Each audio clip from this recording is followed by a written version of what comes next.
Friends, welcome to this business related live stream. In this program, we discuss about latest happening in the area of business, and just in case if we have to steer our business in the right direction, this program is meant to give inspiration and also information to you. And today we have a very interesting subject to discuss, and this is about something new happening from the Indian startup streams.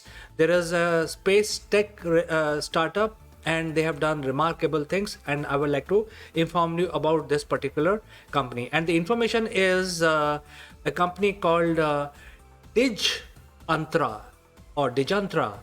This is a Bangalore-based space tech startup. They specialize in building satellites, large innovative satellites with a lot of sensors, etc. And they are really a remarkable company. They have launched a satellite in the solar synchronous orbit around the Earth to basically measure various experiments related to this solar radiation. And they have used the SpaceX Falcon 9 rocket to launch themselves. And this is something remarkable because now there is a private enterprise from India building satellites, and this is their second launch. The first launch was done using ISRO, and the ISRO's PSLV heavy lift vehicle is also getting ready, because I think we have conducted successful trials of that. So I think the future missions of will be sent into space using the ISRO vehicles, space launch vehicles. But for now, a couple of days back, they used SpaceX Falcon 9, and Falcon 9 was able to insert Dijantra satellite successfully in a sun synchronous orbit around the Earth. And you know that Falcon 9 is a remarkable piece of machinery. It is designed to sort of reuse, so there is only a few parts are lost in every launch, and you can actually prepare SpaceX Falcon 9 for a few launch in less than a week or 2 weeks. So that is the beauty of Falcon 9 space launch vehicle from SpaceX, and there is a lot of emphasis given on the reusability of that vehicle. And the Falcon 9 also use a very powerful space engines, so it can carry a lot of load into the space. So we know a lot about SpaceX program. They are working on something which are remarkable, and their aim is to send humans to Mars in order to establish their Martian colony. However, we have to talk about the startup of India, which is Dijantra, which is building satellites. And this particular satellite which they have launched is basically called Pushan Alpha. Now Pushan Alpha Pushan is basically a Hindu god, and Pushan Alpha basically I'm surprised when I talk about this, because there is a god which is related to solar radiation in Hinduism. How the Hindu people, the ancient Hindu or Indian people, knew that there is something called solar radiation which could be harmful, and there is a god which protects the travelers during their journey from solar radiation. I mean, think about it. There is a Hindu god which protects the travelers if they're traveling in a high radiation zone. Now, who would like to do that?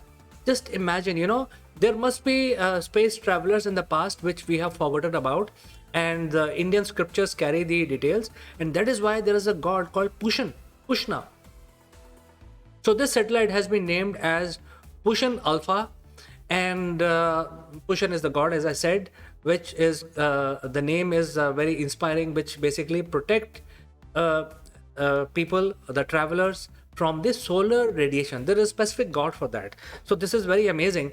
Well, in a way, this satellite will also perform similar studies, which will carry out the job of understanding the solar radiation, so that we can, when we travel, humans travel out in the open space, we will have a lot of information, about the radiation and the space weather and the solar weather, whether we have to take the flight during that time, or we can delay, or we can advance. All this kind of information will be gathered by this remarkable satellite developed by this remarkable new age space tech startup from India.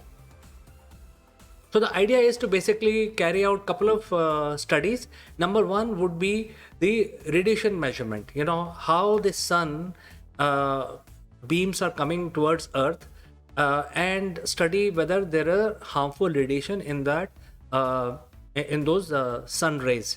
So the idea is that if there are increased amount of radiation, that little bit of warning can be sent out to the people that okay, from today sun will actually send out extra radiation on Earth. So if somebody is trying to get out in the sun or work for longer hours in the sun, then they are exposed to harmful radiation, which may cause skin cancer and all other kinds of problems. So there is the first objective of this satellite is to keep monitoring the radiation levels in the sun rays which are coming towards Earth. And since the satellite is in the sun synchronous orbit, the satellite will always be focused towards the sun, and there will not be any eclipse, unlike the normal satellites which actually goes out behind the Earth's shadow. This satellite is in the sun synchronous orbit, so it will never there will be never be an eclipse, and it will whether the it is winter time or summer time, the satellite will always be looking at the sun, so it will keep monitoring this solar radiation. That is objective number one. What is the second objective? Second objective is to basically identify the how the radiation is affecting the particles in the atmosphere. So when the radiation is hitting the molecules of air or different particles in the upper atmosphere, what is the implication of that? For example, the one of the biggest theory that some of the radiation or some of these radiation can break apart the important molecules and carry out processes, chemical processes, which will increase harmful gases in the atmosphere. So we actually are releasing so many molecules and different kinds of chemical in the atmosphere, which then are worked upon by the radiation to break apart these complex molecule into simpler ones, and these simpler molecules can become harmful acid or harmful gases. So what is the implication of that? How much radiation is coming? How many particles are there or molecules are there in the upper atmosphere? So that study will also be conducted by this satellite. All right, so this is something which is again can be used as an early warning system by humans, so that we know exactly how much pollutant we are adding, and because of this pollutant, because of the increased radiation or whatever radiation, how these pollutants will be converted into much more harmful elements, which will then cause different kinds of problems, not only for humans but also for other life forms on Earth. So this is the second objective of this satellite. And the third objective of the satellite is to basically calculate the drag which is caused by these product or the things which are present in the upper atmosphere. Why this drag we need to understand, or what is the additional drag it will impose on the space vehicles which are in the lower Earth orbit.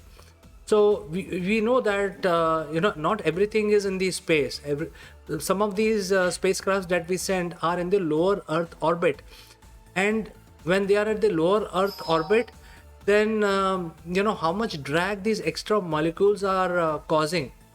That is something that we would need to also study. So this satellite will also find out if there are new chemical reactions happening in that area in the upper Earth atmosphere, which may cause some sort of extra molecules which will collide with our space vehicles, and how much drag these molecules will cause to our space vehicles, which are especially in the lower Earth orbit. So I think this is something which is the objective, three major objectives of this satellite. And I think this is a very, very huge inspirational story, a successful story from India, where the private sector, without any help of any government agency like ISRO or any other agency, they have been able to build a remarkable satellite, and this has been sent successfully in the sun synchronous orbit by SpaceX Falcon 9 rocket a couple of days back. All right, friends. So if you have any suggestions, any questions on this subject, feel free to send in your comments. And as always, thanks for watching, and keep rocking, keep selling. I will meet you tomorrow again. Bye bye for today.